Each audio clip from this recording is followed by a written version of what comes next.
Muy buenas tardes a todos. Hoy retomamos los webinars de ELEC. En este mes de septiembre los vamos a dedicar a dos temas muy técnicos. Los queremos retomar después del parón del verano y con gusto para compartir con todos los que os conectáis, a los que os agradecemos temas que creemos que son de interés. Más allá de los grandes temas que nos están ocupando este verano, hoy queremos ocuparnos en septiembre y dedicarlo a dos temas muy técnicos. Tanto el de hoy, que continuará el próximo martes 28 de septiembre, y se trata de explicar en detalle el proceso de puesta en servicio que tiene que seguir una instalación de generación para su efectiva conexión a la red de distribución, tanto técnica como administrativamente. Un tema práctico, un tema de carácter técnico, pero de enorme importancia para la conexión de las instalaciones. Este procedimiento se trata de una fase posterior de acceso y conexión, al que hemos dedicado ya varios webinars, uno más recientemente con la entrada en vigor de las nuevas normas y del nuevo sistema justo antes del verano. Aunque en algunas ocasiones estos procedimientos se pueden hacer de forma simultánea con el acceso y la conexión. Como muy bien sabemos, el PNIEC, el Plan Nacional Integrado de Energía y Clima, y el uso de los fondos europeos para la recuperación apuntan al objetivo de neutralidad climática en 2050 y a convertir a Europa en líder mundial en la descarbonización y en el proceso hacia una economía sostenible y una economía más moderna. El PNIEC marca un objetivo de un 74% de energía renovable de producción eléctrica, que supone instalar unos 60 gigas de nueva potencia. Por eso, para poder cumplir estos objetivos, el procedimiento de puesta en servicio de las nuevas instalaciones cobra una especial relevancia, de cara muy fundamentalmente a los promotores de las instalaciones, para que lo hagan correctamente, puedan acceder de forma correcta al registro administrativo de instalaciones de producción de energía eléctrica y con ello se avance en el cumplimiento de los objetivos fijados por el PNIEC.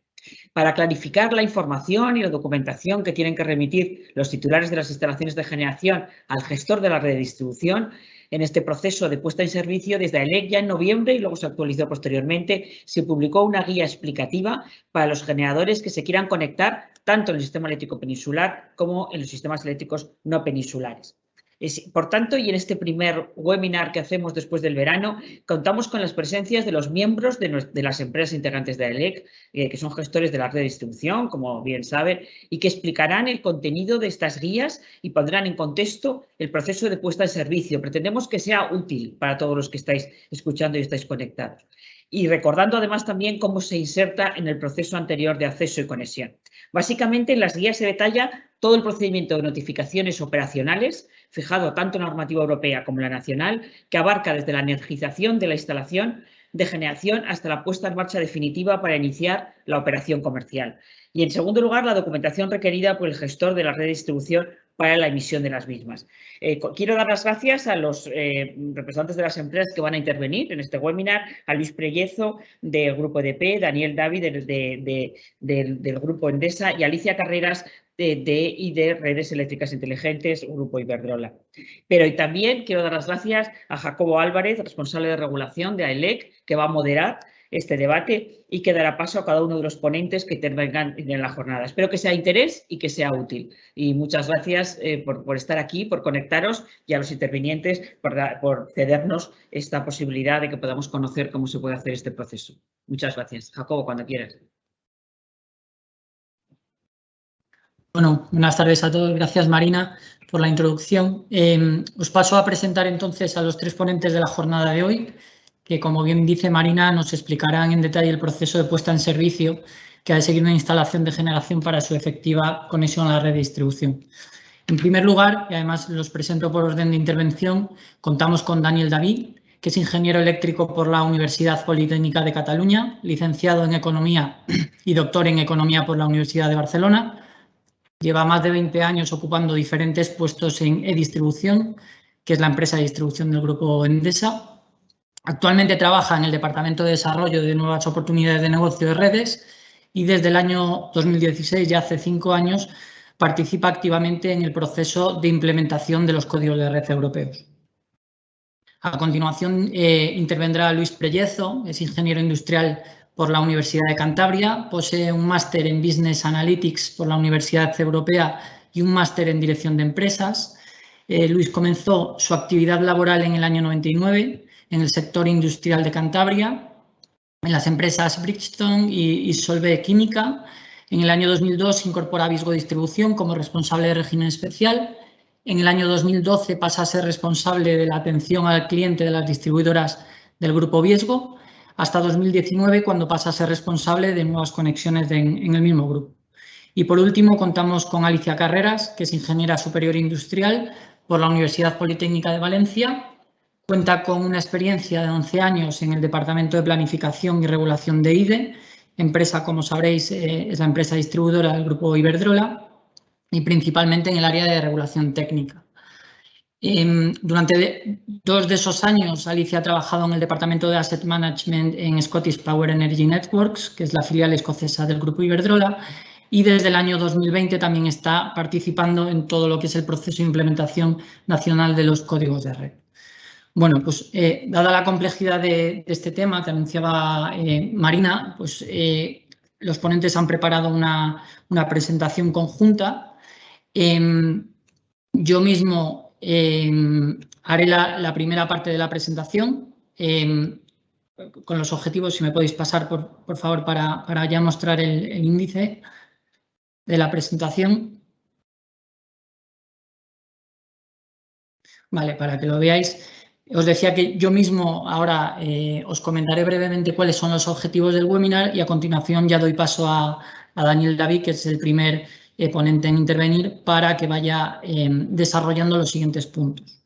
Como bien decía, si me pasáis por favor a los objetivos, como decía Marina al principio, bueno, principalmente los ponentes van a explicar los principales aspectos de este procedimiento de puesta en servicio que deberá de seguir cualquier instalación de generación que se quiera conectar a la red de distribución, y también harán referencias a lo que son las guías explicativas que nosotros desde ELEC preparamos ya en noviembre del año pasado y que tenéis disponibles en nuestra web.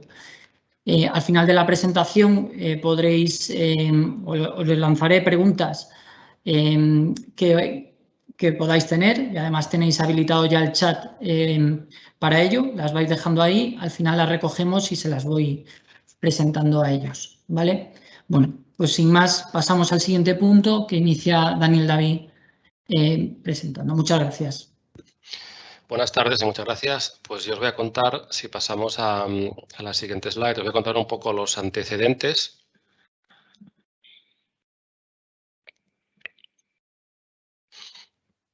A ver cuando... Muy bien, vamos a la siguiente slide. Os voy a contar los antecedentes que bueno, han llevado a que en este momento tengamos que, pues hayamos publicado las guías. Si podéis pasar a la slide siguiente, correcto. Bueno, como ha comentado Marina, pues el Plan Nacional Integral de Energía y Clima nos marca unos objetivos muy ambiciosos y eso, pues bueno, al final implicará que en los próximos años conectamos una gran cantidad de generación distribuida y autoconsumo. Y desde este punto de vista, pues para integrar de forma eficiente y segura dicha capacidad, pues aquí se requieren 2 aspectos. Por un lado es que todas las nuevas agentes que se conecten a la red sigan un procedimiento de puesta en servicio claro, común a nivel nacional. Y esto es lo que os contaremos hoy, las guías de puesta en servicio, que colisionan y vienen después justo con la parte de acceso a conexión. Y no menos importante, otro aspecto es que todo eso que deben cumplir, dichos requisitos técnicos, pues que se cumplan. Esto nos ha parecido que tiene suficiente entidad y lo veremos en un webinar la semana que viene, porque es la parte final de la parte de puesta en servicio. Entonces, si vamos a la siguiente slide. A nivel normativo, todo esto también viene porque en Europa pues, hay cierta regulación que va llegando. Los famosos códigos de red son reglamentos de obligado cumplimiento y que intentan armonizar criterios a nivel de distribución y transporte. Dichos códigos de red, pues hay 3 partes, los de conexión, operación y mercado, y en este caso pues, los que nos afectan son los de conexión. Si vamos a la siguiente slide.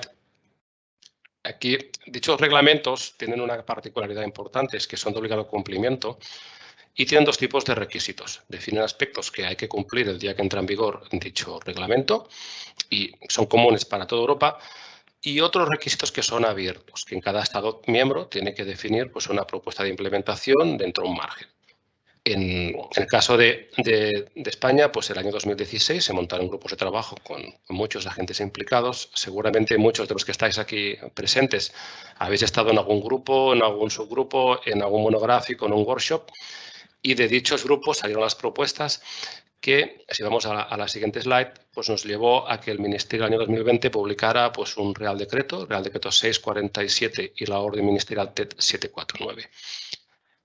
Aquí hemos puesto en esta slide, nos parece importante que se entienda muy bien el puzzle normativo que hay, porque hay mucha regulación, hay regulación de mucho tipo de variedad y que se ha ido probando de forma quizás simultánea.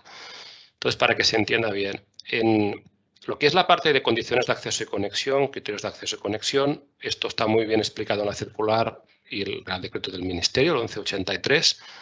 No tocaremos nada aquí. Y lo que desarrolla lo que hoy veremos, la parte del Real Decreto 647, es toda la parte de qué requisitos técnicos debe cumplir aquel que se conecta.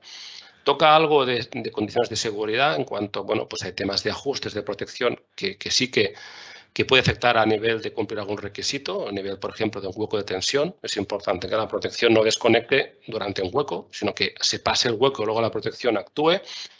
Ello, pues, bueno, pues hay cierta coordinación con la parte de reglamentación industrial, de seguridad industrial. Se regula, como también novedad muy relevante, la parte de cumplimiento de requisitos técnicos. Y finalmente, todo eso se encaja en un procedimiento de puesta en servicio. Cada empresa tenía su procedimiento y con este Real Decreto se unifica no solo a nivel nacional, a nivel europeo. A nivel nacional le damos una unificación, incluso transporte, distribución. Si vamos a la siguiente slide, veremos un poco el cronograma. A ver, el el reglamento europeo se aprobó en 2016, si bien también es cierto que tardó 3 años en entrar en vigor. Aquí lo que marcó el hito principal fue la aprobación en 2020 del Real Decreto de la Orden. A partir de aquí, pues, como ha comentado Marina, se fueron publicando las guías, la NTS, que es la norma técnica de supervisión que os contaremos la semana que viene. Y para que os hagáis un poco una idea de cifras, en 2021, en septiembre, mediados de mes, los distribuidores, las empresas de ALEC, ya teníamos varios miles de solicitudes de nuevas conexiones de generación que sumaban unos 17 y 18.000 megavatios.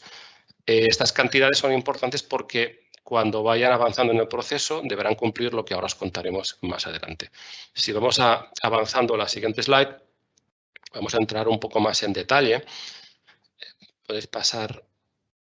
Y vamos a ver algunos aspectos del reglamento. Nada, lo justo e imprescindible para que se pueda entender lo que luego nos contarán Alicia y Luis.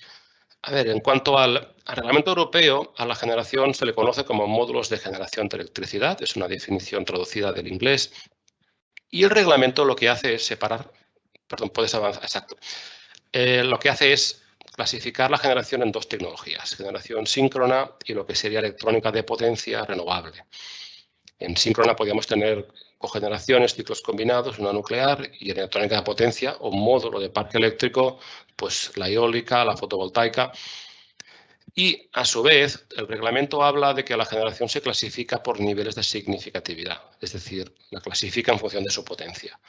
Tenemos que, por ejemplo, un tipo A es de 800 vatios, no kilovatios, a 100 kilovatios, un tipo B de 100 kilovatios a 5 megavatios, un tipo C de 5 megavatios a 50 y tipo D aquello que supere 50.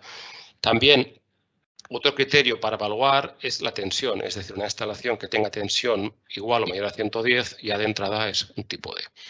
La capacidad máxima, lo que hemos usado en la guía, lo explicamos, la consideramos que la capacidad otorgada en permisos de acceso y conexión. Y un pequeño detalle, que esto es importante también, es que a nivel de autoconsumo sin excedentes, el criterio de la tensión no aplica. Es decir, una instalación que vaya a 110, pero que tenga 2 megavatios, será una instalación tipo B. Estos umbrales lo que hacen es definir unos requisitos. A un tipo D se le pide más cosas que a un tipo A. Si vamos avanzando en la siguiente slide, el procedimiento de puesta en servicio que hoy os contaremos, ¿a quién aplica? Bueno, pues aplica de entrada a cualquier instalación de capacidad igual a 0,8 kilovatios, pero el Real Decreto deja claro que no les aplica al autoconsumo sin excedentes y al autoconsumo con excedentes que sea de potencia igual o inferior a 15 kilovatios y que esté en un suelo urbanizado.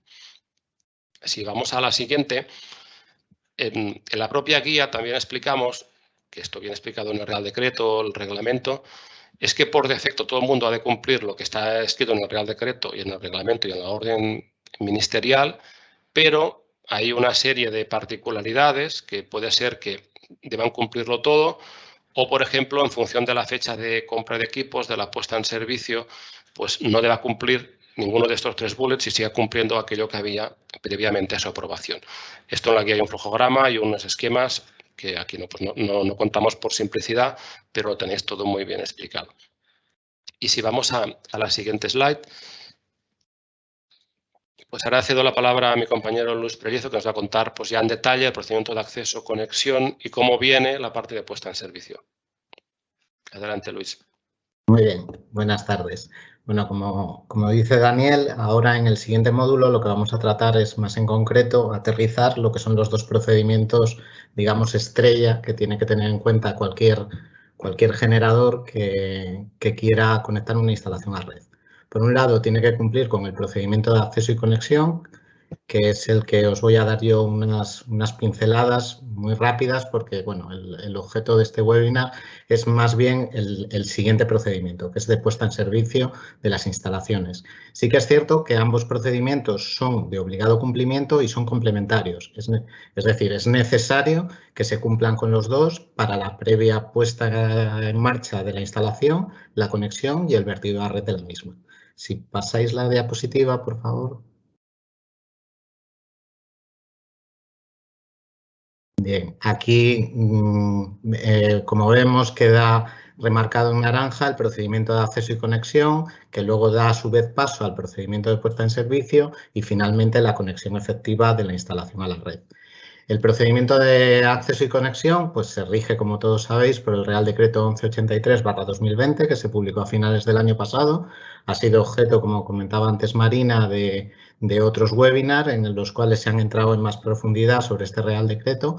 Pero bueno, queríamos dar unas pinceladas y hacer referencia a las fases más importantes de este procedimiento. Por un lado, tenemos la obtención de los permisos de acceso y conexión, es decir, bueno, pues el promotor de una instalación de generación presenta una solicitud ante los canales habilitados por el distribuidor a tal efecto, presentando toda la documentación que rige en el Real Decreto para poder realizar el estudio oportuno. El gestor de la red de distribución hace el estudio y presenta una propuesta previa. En esta propuesta previa aparecen una serie de parámetros técnicos y de condicionantes técnico-económicos de lo que es la solución de la conexión de esa instalación a la red. Entonces, lo que nos gustaría remarcar es que esos condicionantes que vienen en el informe previo no son los únicos que tiene que cumplir el generador. El generador tiene que cumplir con esos y con todos aquellos requisitos legales técnicos que sean de obligado cumplimiento, como son aquellos para cumplir con los códigos de red. Una vez que el cliente tiene la propuesta previa, si es de su conformidad, acepta esa propuesta y acto seguido se emitirían los permisos de acceso y conexión. En ese momento el generador dispondría de permisos de acceso y conexión. Ahí el promotor de la instalación se pondrá a realizar el proyecto oportuno y tiene que tener en consideración que en el diseño que haga de su instalación tiene que dar cumplimiento tanto a la reglamentación europea como a la TET aprobada a tal efecto. Por otro lado, otra fase significativa del procedimiento de acceso y conexión es la firma del contrato técnico de acceso. El contrato técnico de acceso se firma entre el gestor de la red de distribución entre el gestor de la red de distribución y el generador una vez que se han obtenido todas las autorizaciones administrativas al efecto, incluidas las de las infraestructuras de evacuación. Por último, como fase importante, destacamos el cumplimiento de todos aquellos requisitos técnicos y administrativos exigibles para la conexión de la instalación, incluido el cumplimiento de los códigos de red. Si pasas la diapositiva, por favor. A continuación, lo que hemos tratado de hacer es de unas píldoras de qué cosas cambian con el Real Decreto 1183 en cuanto al acceso y conexión con respecto a la legislación anterior. Entonces, los puntos más relevantes que queríamos destacar es, por un lado, que se trata ahora de un procedimiento único. Antes la conexión y el acceso iba de forma independiente y ahora se realiza el procedimiento de forma conjunta. Por otro lado, que de los distintos gestores de la red hemos habilitado plataformas web en las cuales hemos colgado, por un lado, información relativa a la capacidad disponible en todos los nudos de nuestra red y, por otro lado, hemos habilitado también estas plataformas para poder presentar solicitudes de acceso y conexión y luego poder tener información intermedia y comunicaciones al respecto de este procedimiento, y también está habilitada estas plataformas para comunicarnos en cuanto al procedimiento el procedimiento de puesta en servicio. Por otro lado, las solicitudes, como ya sabéis, solo se pueden realizar sobre instalaciones que estén existentes o aquellas que estén planificadas. Otra particularidad nueva que introduce el 1183 es la aceptación parcial. Podemos dar una solicitud de acceso y conexión, puede darse una contestación dando permisos de acceso y conexión a parte de la potencia y no a la totalidad, siempre y cuando venga avalado por un informe técnico correspondiente. Si pasas la diapositiva, por favor.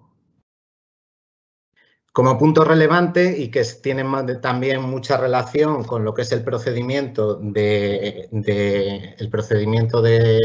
puesta en servicio de la instalación, en la propuesta previa, además de los parámetros técnicos y las condiciones técnico-económicas de la conexión, se incluye también el nivel de significatividad del módulo de generación eléctrica.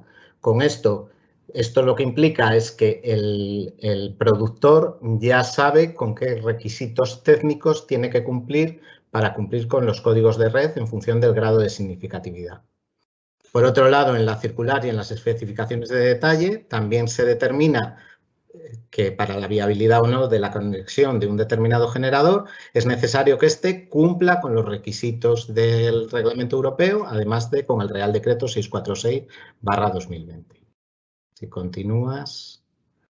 A continuación os hablamos de los plazos, en los cuales, pues bueno, el Real Decreto también establece unos plazos claros en cuanto a obligaciones de cumplimiento en las distintas fases del proceso, tanto para el gestor de la red de distribución como para el generador. Y por último, el contrato técnico de acceso. En el contrato técnico de acceso, la particularidad que se introduce es que existe un plazo de 5 meses para tener suscrito el contrato, siempre y cuando se tengan los permisos de acceso y conexión y se hayan obtenido todas las autorizaciones administrativas al respecto.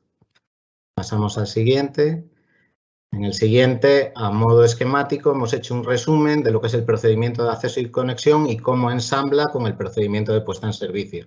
En él destacamos los puntos más relevantes y la documentación más importante a entregar al distribuidor en cada una de esas fases. La primera fase es la solicitud del permiso de acceso y conexión, que da a su vez paso a la propuesta previa. Esta propuesta previa incluye el nivel de significatividad del módulo de generación eléctrica.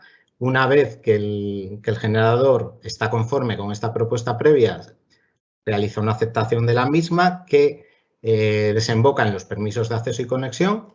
Y por último tendríamos el contrato técnico de acceso. Este contrato técnico de acceso es importante porque es necesario para comenzar a solicitar las notificaciones operacionales que están incluidas dentro del procedimiento de puesta en servicio, que ahora os va a comentar Alicia, a la cual la doy paso. Alicia. Sí, perdonad. Antes de Alicia, me comentan que hay un problema técnico con el chat. Entonces, hemos habilitado un mail a eleccomunicacion@aelec.es, ¿vale? Os lo repito, aeleccomunicacion@aelec.es. Enviadnos, por favor, las preguntas que vayáis teniendo a este email y al finalizar la presentación de todos los ponentes daremos respuesta a las mismas. Aquellas que no nos dé tiempo a hacer y que hayamos recibido, os las contestamos también, ¿vale? Alicia, perdona, adelante.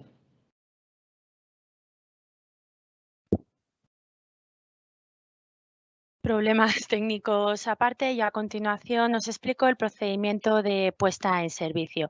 Este procedimiento es un procedimiento orientado a la conexión física de la red de distribución de aquellas instalaciones nuevas o que modifiquen sus condiciones, la energización, el vertido y la operación comercial de la misma. Con la entrada en vigor del Real Decreto 647 se realizan o se distinguen 3 notificaciones operacionales que se deben pedir de forma secuencial. Una vez que se consigue esta última o que se obtiene esta última, se considera que el módulo de generación está conectado técnica y administrativamente de forma correcta. Y como os ha indicado Luis, en paralelo a este procedimiento, en cierto modo puede ser paralelo al de acceso y conexión. Ahora, a continuación, os voy a explicar lo que son los detalles de las distintas notificaciones operacionales. Por favor, si me facilitáis la siguiente slide. Bueno, aquí hemos realizado los distribuidores de AELEC un trabajo muy importante para intentar simplificar todo este proceso, puesto que, como ya os han comentado, es una normativa europea, 2 normativas distintas aquí en España y demás. Y bueno, pues hemos hecho un trabajo de síntesis para intentar simplificar y unificar todos los procesos, de manera que las notificaciones operacionales se traten de forma homogénea en cualquier distribuidor. Es un proceso secuencial y esto es, no se debe solicitar una EON, una ION si no se dispone de una EON y así sucesivamente. Las notificaciones operacionales las proporciona el distribuidor, las emite el distribuidor bajo petición del titular de la instalación. Entonces, con una EON lo que se permite es iniciar el proceso de energización de la instalación. Con una ION lo que se permite, o que se llama notificación operacional provisional, lo que se permite es la conexión a la red durante un tiempo limitado. Este tiempo limitado está estipulado en 24 meses. Y a su vez, mediante una ION se permite la inscripción en el RAIPE de forma provisional. Con una FON, que es una notificación operacional definitiva, se permite la inscripción definitiva en el RAIPE y la obtención de la misma es lo que implica o se considera que esta instalación está conectada correctamente. Para la obtención de la FON, el driver fundamental es obtener el certificado final de MGE, que se presenta al distribuidor, y este certificado se va a explicar a lo largo de la presentación, pero en definitiva es cumplir una serie de requisitos técnicos que están especificados en la normativa técnica de supervisión de la conformidad, que en adelante la vamos a llamar NTS, y cuando se obtiene se presenta al distribuidor y el distribuidor emite la correspondiente FON. Como veréis ahí también está la que se ha llamado la LON. La LON es una notificación operacional limitada que tiene un carácter especial y transitorio y finaliza el 3 de agosto de 2022. Esta concesión o esta notificación operacional limitada también permite la conexión definitiva en el RAIPE. Y la diferencia fundamental con la FON o notificación operacional definitiva es que no es necesario el obtener el certificado final de MGE. Entiéndase esto se concede un tiempo adicional para que los titulares de las instalaciones adapten sus instalaciones conforme a lo recogido en la normativa técnica de supervisión. Hay que tener en cuenta a día de hoy esta fecha que ha salido en el Real Decreto 647 en la DT1. Siempre que hablamos del RAIPE podemos considerar también el RADNE, el Registro Administrativo de Instalaciones de Autoconsumo. A continuación, en la siguiente slide os voy a especificar con más detalle el procedimiento puesta en servicio para los generadores tipo A, que os recuerdo que son aquellos que tienen menos de 100 kilovatios. Pues considerando que se termine el proceso de acceso y conexión y comience el de puesta en servicio, se debería solicitar al distribuidor, el titular de la instalación, debería solicitar al distribuidor la notificación operacional definitiva. Para ello debe proporcionarse el certificado final de MGE.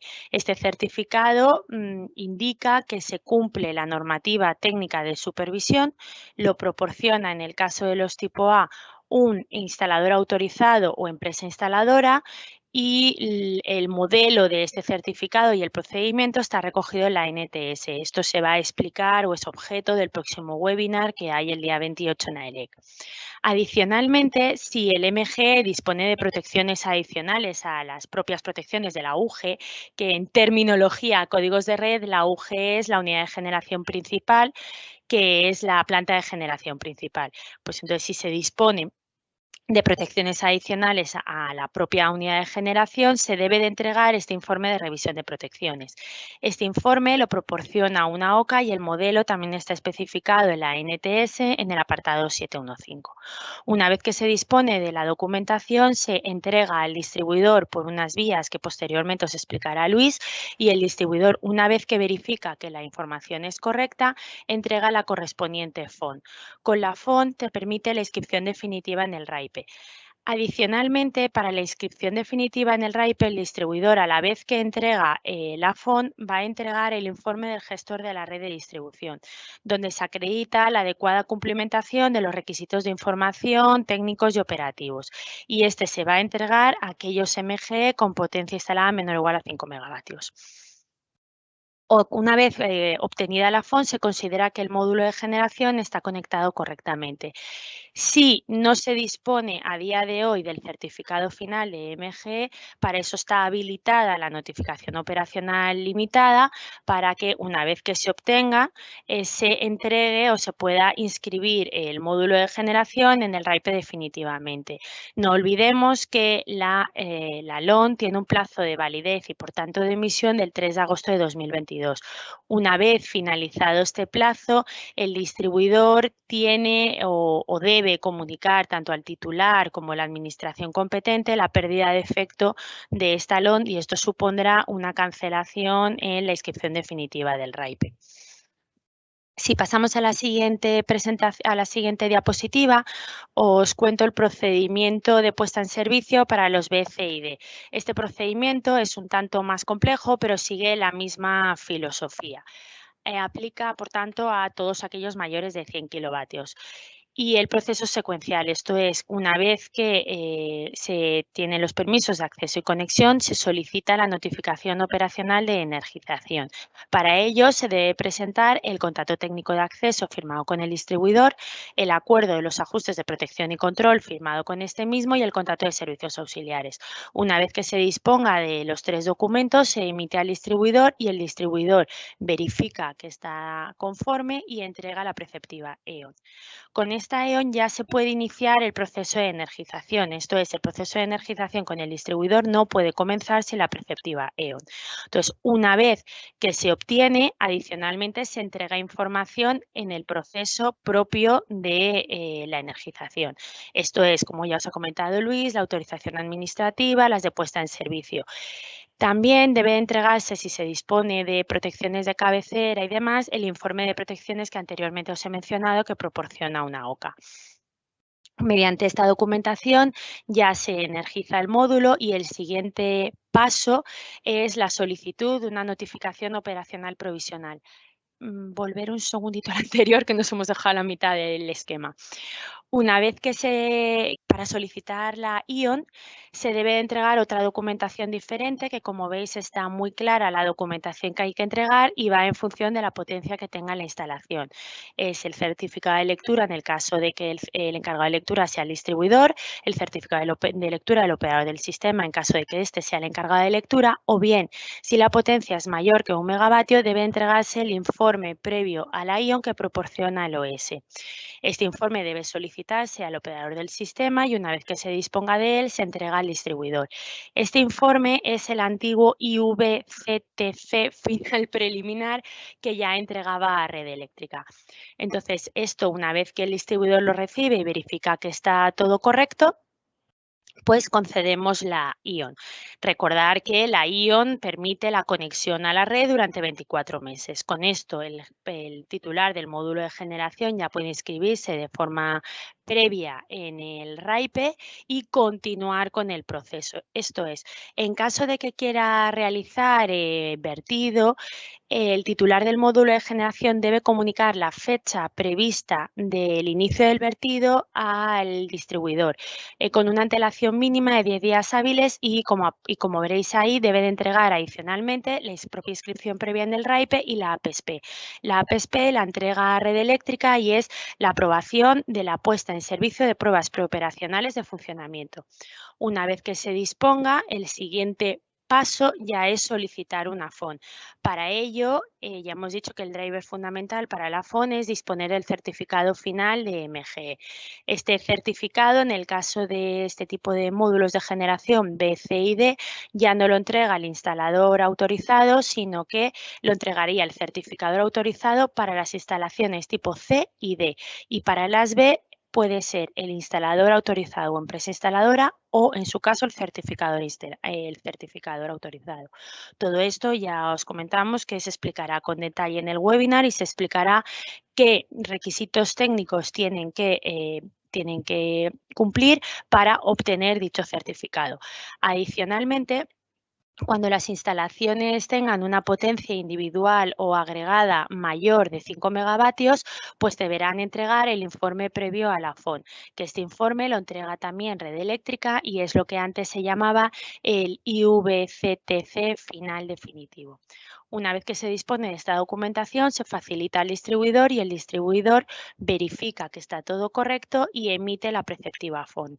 Y con la FON se considera que a efectos de los distribuidores el módulo de generación está correcto, conectado correctamente, tanto técnica como administrativamente, y esto pues le permite a su vez la inscripción definitiva en el RAIPE. Ya sabéis que el camino, entre comillas, paralelo previo a la obtención del certificado final, si un generador quiere conectarse de forma definitiva en el RAIPE, es solicitar una LON. Y para solicitar una LON, pues se debe de entregar en el caso en el que la potencia de la instalación sea mayor de 5 megavatios, ya sea de forma individual o agregada, el mencionado informe previo a la FON. Yo quiero siempre recordar que esta LON tiene una validez hasta a día de hoy, hasta el 3 de agosto de 2022. Esto debe unirse con la validez de la ION, que es 24 meses. Por tanto, llegará un momento en el que, disponiendo de una ION, el único camino viable y posible sea la FON y no habrá posibilidad de solicitar esta LON. Si pasamos a la siguiente slide.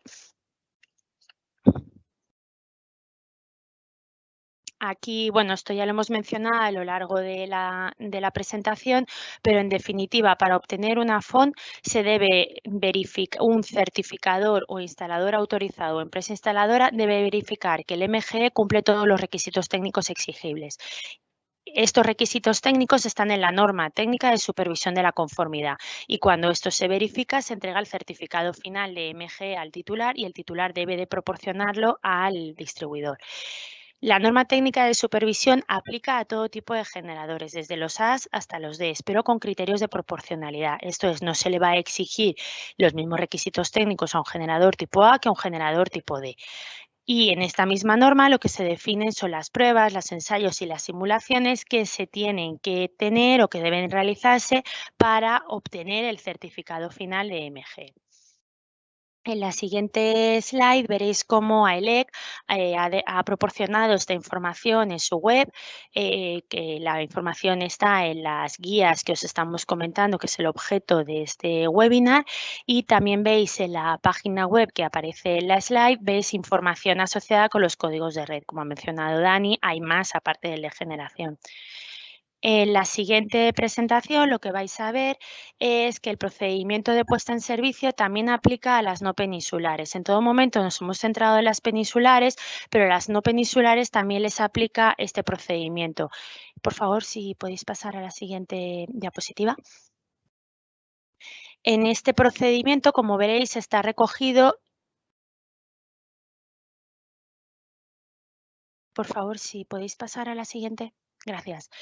el procedimiento de puesta en servicio de no peninsulares está recogido a su vez en el Real Decreto 647. Esto es, este Real Decreto aplica tanto a las no peninsulares como a las peninsulares.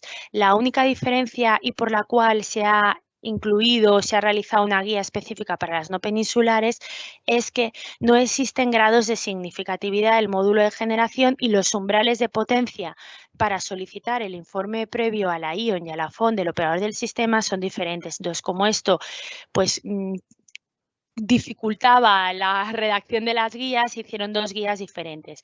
Las capacidades técnicas de los MGS, las no peninsulares, están definidas en el PO 12.2, que actualmente está en revisión. Entonces, una vez que se publique este nuevo PO, bien sea en modo PO o bien sea en orden ministerial, ya los módulos de generación aparecerán clasificados de los no peninsulares con su significatividad y esto nos llevará a la fusión de ambas guías en una única sola.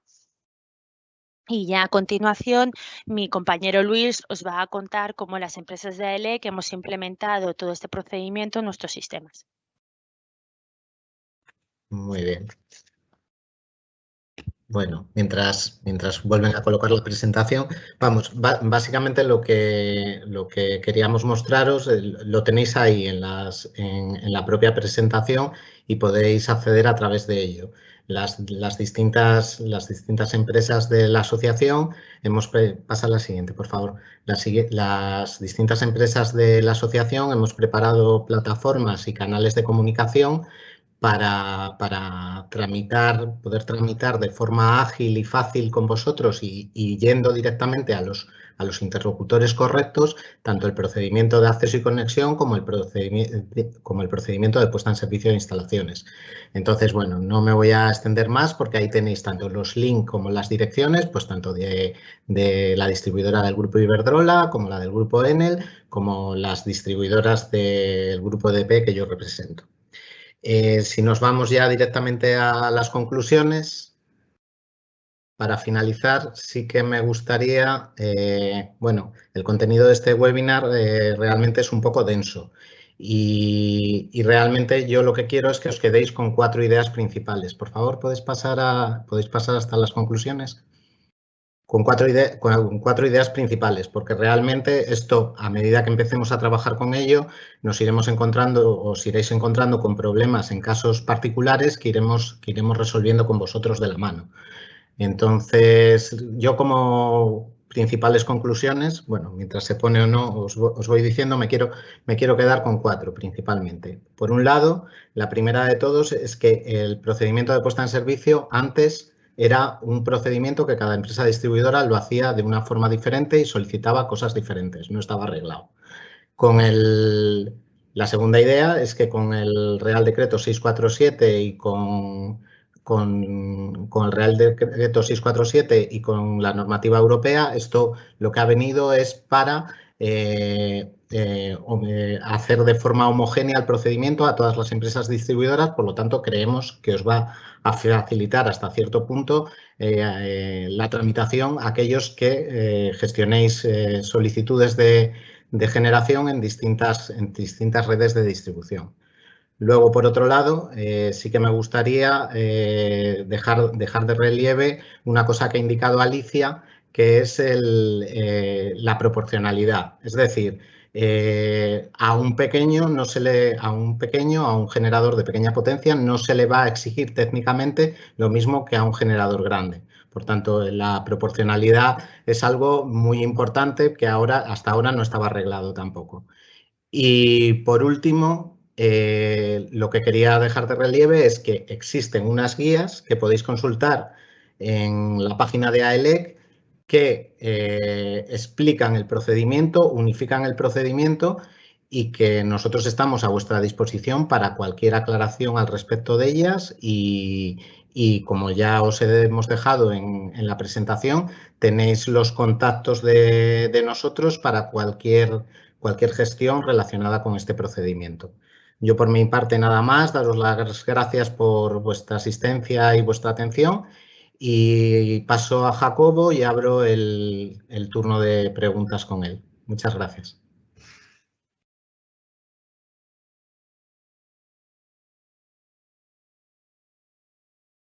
Muy bien, muchas gracias, Luis. Bueno, justo ahí veíais, se había quedado congelada la imagen, pero justo al final teníais las conclusiones. De todas formas, tendréis la presentación disponible y el evento se está grabando y podréis verlas. Pasamos en estos minutos que nos quedan antes de la clausura del evento a las preguntas que estamos recibiendo. Bueno, las he organizado un poco según lo que habéis quizá presentado los tres ponentes. Os las voy a lanzar a cada uno quizás una, ¿vale? Inicial y luego me están pasando más, os enviaré más. Quizá comienzo contigo, Daniel. Me preguntan, ¿este procedimiento de puesta en servicio aplica a nuevas instalaciones de consumo? Vale, sí, pues esta es una buena pregunta. A ver, en principio el procedimiento que hemos explicado aplica a las nuevas instalaciones de generación. Eso no implica que el Real Decreto 647 también aplica a instalaciones de consumo, pero a diferencia de la generación que estamos viendo, que es a partir de 800 vatios, a la generación, al consumo, creo que aplica al consumo conectado a transporte, es decir, y algo en distribución, pero muy poco. O sea, en principio estas guías son para generación. Ok, de acuerdo, perfecto. La siguiente pregunta, quizá Luis, para ti. Se mencionaba en las diapositivas el concepto de capacidad máxima de un módulo de generación de electricidad. ¿Puedes explicar un poco más en detalle lo que es este concepto? Sí, bueno, al final la capacidad máxima del módulo realmente es la potencia de la que dispone ese módulo de generación eléctrica de permisos de acceso y conexión. Es decir, una instalación puede tener una determinada potencia instalada, sin embargo, su capacidad o sus permisos de acceso y conexión pueden ser por una potencia inferior. Con lo cual, esta potencia sería la que delimitara la capacidad máxima del módulo. Gracias, Luis. Alicia, a ver, esta para ti. ¿Es necesario presentar la ION a la Administración para iniciar la inscripción en el registro, en el RAIPE? Sí, de hecho, sin la ION no se debería inscribir ninguna instalación en el RAIPE. Adicionalmente, para la inscripción previa, que es para lo que sirve la ION, según el artículo 39.1 del 413, lo que se debe de entregar es el informe que acredite la obtención, la adecuada cumplimentación del proceso de acceso y conexión. Y esto se debe entregar para aquellos generadores que tengan una potencia igual o inferior a 1 megavatio. Los distribuidores consideramos que este informe son los propios permisos concedidos en acceso y conexión. De todas formas, esto también está explicado en la guía, donde se pone qué se permite precisamente con la ION, que es la inscripción previa, y con la FON o la LON, que es la inscripción definitiva en el RAIPE. De acuerdo. Queda claro. Quizá otra pregunta para ti, Alicia. ¿Quién es el responsable de solicitar al operador del sistema los informes previos del OS, previo a la notificación operacional provisional o definitiva? ¿Es el titular del módulo de generación o es el propio distribuidor? Sí, siempre hemos mencionado que tiene que ser el titular del módulo de generación quien solicite, en este caso, a cada agente, bien sea el gestor de la red de distribución, el gestor de la red de transporte, bien sea una OCA, bien sea un instalador o un certificador, en función de la documentación necesaria, todos los informes, y debe remitirlos al distribuidor por los canales que os ha comentado Luis y que aparecen en la slide. Y una vez que se remite toda la documentación, el distribuidor estudia que dicha documentación es correcta y emite las notificaciones operacionales en función de la que sea. Muchas gracias por la respuesta. Nada, sigo preguntándoos o lanzándoos las preguntas que nos van llegando. Daniel, quizá está para ti. ¿Cuándo hay que cumplir los requisitos técnicos si un módulo de generación de electricidad es modificado? A ver, en la guía, o sea, esto se explica en el Real Decreto y nosotros en la guía lo hemos explicado en un flujograma porque es un poco espeso. La filosofía es que cuando un módulo de generación, por ejemplo, una planta fotovoltaica, pues se va modificando, por ejemplo, porque se van estropeando módulos inversores, a partir de cierto porcentaje de equipos sustituidos, por ejemplo, que verá un 70%, pues en este caso se deben cumplir la parte de códigos de red, aunque la instalación sea conectada con anterioridad. También en el propio Real Decreto se estableció que se permite que la planta se le incremente la capacidad a cierto valor de potencia sin tener que cumplir. Es decir, si supera cierto valor de incremento de potencia, deberá cumplir. Esto en la guía es el flujograma que os he contado. No lo quiero enseñar en detalle, pero allí lo veréis muy bien, que en función del tipo de planta, cuando se ha puesto en servicio, le aplican unos criterios u otros. Pero para modificaciones sustanciales es un criterio del 70%. Es un porcentaje alto. Cuando se definió, se pensó que las plantas se pudieran ir renovando, pero no tuviéramos que cumplir el requisito de entrada. Entendido. Muy bien. A ver, tengo otra pregunta por aquí, quizá para Luis o quizá para Alicia. Bueno, Luis, a ver si la contestas tú, solo te he preguntado una. Una vez que el módulo de generación de electricidad recibe la notificación operacional de energización, que es la EON, ¿ya se puede energizar el módulo de generación de electricidad? Bueno, no, realmente no. Ahí lo que das pie, yo creo que antes lo comentaba Alicia, ahí lo que das pie es a comenzar el trámite de energización, pero para poder llevar a cabo la energización hace falta otra serie de interlocuciones con el gestor. Tienen que proporcionarnos pues la autorización administrativa y puesta en servicio de las instalaciones, tiene que presentarnos la revisión del ajuste de las protecciones. Y sobre todo ahí tiene que coordinarse con nosotros para realizar la conexión física realmente y poder energizar su instalación. Entonces, que tenga la EON no significa ya me puedo conectar, ¿no? Ahí empieza el procedimiento con el gestor para poder llegar a conectarse y energizar su instalación. Bien. Creo que os he preguntado un par de ellas. Estoy intentando diversificar las preguntas en base a lo que habéis mencionado cada uno en vuestra presentación. Me pasan otra por aquí. Quizá, Alicia, para ti. Módulos de generación tipo A. Según el webinar, se necesita la FON-LON. Pero para estas instalaciones, según el artículo 40b3 del Real Decreto 413, no menciona que sea necesario la FON-LON para la inscripción definitiva, sino que se solicita el informe del gestor de la red de distribución que acredite la adecuada cumplimentación de los requisitos de información técnicos y operativos establecidos en la normativa vigente.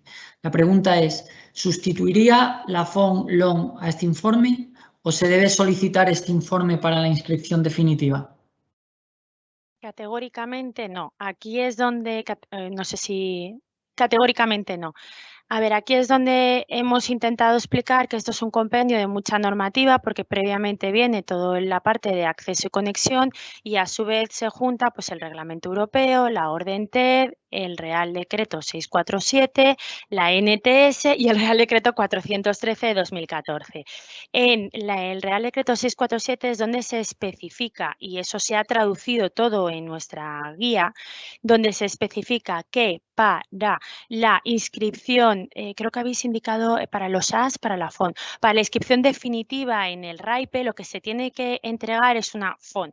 Es necesaria una FON. Provisionalmente, hasta el 3 de agosto de 2022, un módulo de generación, ya sea A, B, C o D, se puede conectar, se puede inscribir definitivamente en el RAIPE con una LON. Y adicionalmente, el distribuidor, y ahí está enlazado lo que indica el 413, en el caso de la inscripción definitiva en el RAIPE, deberá proporcionar junto con la FON a aquellas instalaciones cuya potencia instalada sea individual o colectiva menor o igual a 5 megavatios, entregará este este informe que mencionáis, el informe del gestor de la red de distribución que acredita la adecuada cumplimentación de los requisitos técnicos, operativos y de información. Pero es un informe complementario que se entregará a la vez que la FON. Entonces, en ese caso, aquellos generadores menores o iguales de 5 megavatios entregarán ambas documentaciones, esto es la FON o en su defecto la LON y este informe. En caso de que la instalación tenga más de 5 megavatios, únicamente debería entregar la FON para la inscripción definitiva en el RAIPE. Genial, muy completa la respuesta, gracias Alicia. Bueno, nos vamos quedando sin tiempo, a ver si me da tiempo de buscar otra pregunta.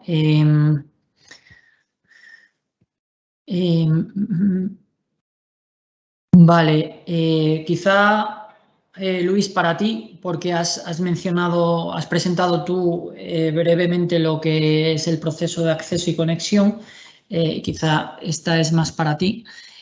Nos preguntan hasta qué punto se puede avanzar en el proceso, en todo este proceso, entiendo, de acceso y conexión y luego de puesta en servicio, hasta qué punto se puede avanzar antes de depositar el aval. Pues realmente no se puede avanzar nada. Realmente para comenzar el procedimiento de acceso y conexión, que es previo al procedimiento de puesta en servicio, lo primero que hay que presentar es la solicitud de los permisos de acceso y conexión. Sí que es cierto que, y para la solicitud hay que presentar un aval. Lo que sí que es cierto es que, bueno, cuando se llega a presentar la solicitud, sí que hay un anteproyecto hecho de una instalación. Entonces, ahí la persona que vaya a hacer el proyecto tendrá que tener en cuenta todas las consideraciones de esta normativa y diseñar su instalación para que a posteriori la instalación pueda cumplir tanto con todo el procedimiento de acceso y conexión como el procedimiento de puesta en servicio de la instalación. Pero vamos, básicamente comenzar el procedimiento, no puede comenzar el procedimiento sin la presentación de un aval. Queda claro.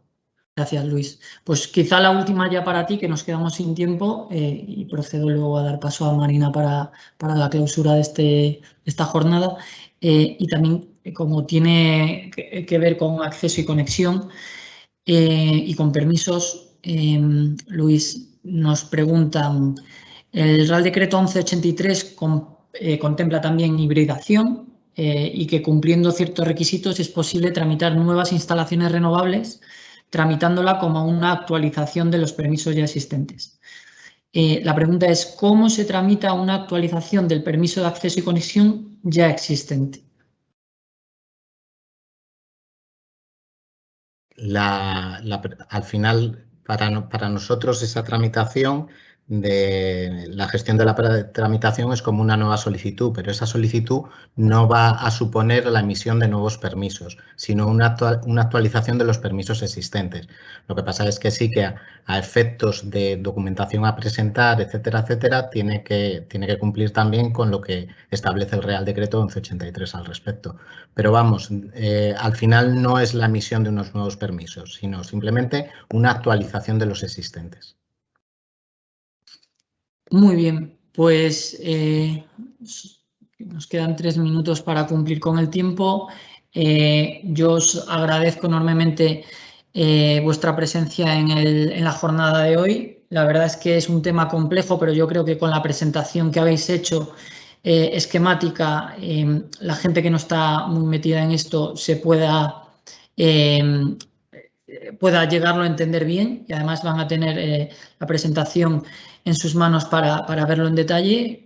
Lo dicho, gracias a los tres por vuestra presentación y doy paso a Marina para la clausura. Muchas gracias. Muchas gracias, Jacobo, por tu moderación. Tema ciertamente complejo y ciertamente es muy técnico. Ya solo la propia terminología con las SEON, las SION, las FON, ya merece que ir a la guía y ver realmente cuál es la guía de los vocablos. Muchas gracias, Jacobo. Muchas gracias también, sobre todo a Daniela, a Luis y a Alicia, que nos habéis ilustrado sobre este procedimiento, marco normativo, porque viene una multiplicidad de normas, su conexión con el acceso y conexión y y todo ese procedimiento que tienen que seguir todas las unidades de generación para poder llegar a ese instante final que es la inscripción en el RAIPE.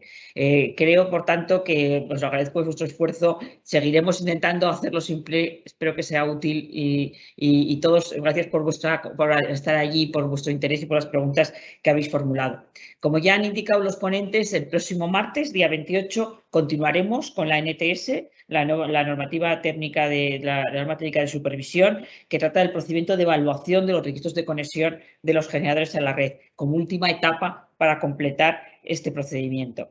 Se trata de la norma técnica de supervisión de conformidad con los módulos de generación de electricidad según el reglamento 2016-631, elaborado conjuntamente por los gestores de la red de transporte y distribución y que también tenéis en nuestra página web. Quiero señalar también, y lo han dicho los ponentes, el esfuerzo y la convicción de realizar un procedimiento homogéneo con independencia de dónde se conecte la unidad de generación que realizan todos los distribuidores. Este webinar es un ejemplo de ese esfuerzo de explicación, de acercamiento y de que los registros de la redistribución sean útiles a las unidades de generación para el cumplimiento también de esos objetivos en los que estamos inmersos todos los actores del sector eléctrico y la sociedad en general, que son los objetivos de incremento de renovables y de una sociedad más descarbonizada.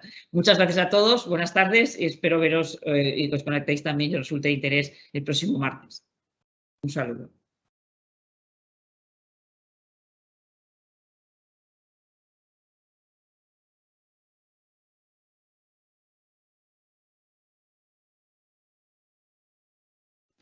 Continuar.